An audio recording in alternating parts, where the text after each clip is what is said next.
À propos de tableaux, à s'y méprendre, à moins d'être expert. En effet, avec l'exposition qui se tient actuellement à Saint-Jean-Cap-Ferrat, à l'occasion de découvrir des copies de toiles de maître saisissantes, même Bernard Persia s'y laissait prendre, c'est dire, les images sont de Fernand Divolle.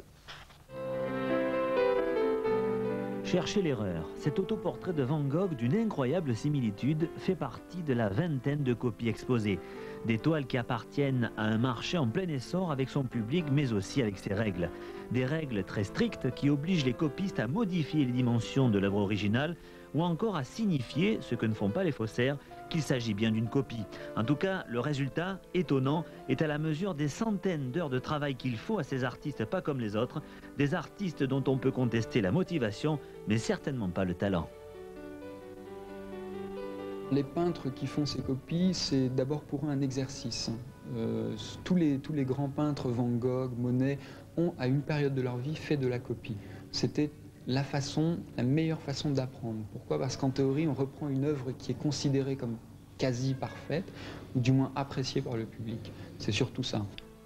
Ajoutons encore la motivation financière des copistes, dont chaque œuvre est vendue entre 15 et 30 000 francs en moyenne, c'est-à-dire jusqu'à 1000 fois moins que les originaux, autrement dit la possibilité de rêver à moindre coût.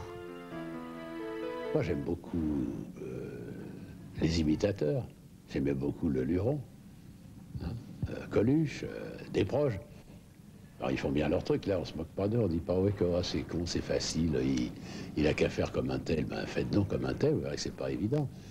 Et là c'est pareil, je veux dire il ne s'agit pas de copier pour essayer de faire croire qu'il est vrai et de le vendre dans un autre pays, c'est pas de ça qu'il s'agit. Je pense que l'intérêt, le gros intérêt des copistes et des peintures, des faux comme ça, des vraiment faux, puisque c'est le nom de l'exposition, c'est de montrer aux gens des toiles qu'ils ne verraient jamais. Alors si vous voulez vous payer un Monet, un Van Gogh ou un Renoir sans en mettre le prix, vous savez ce qu'il vous reste à faire.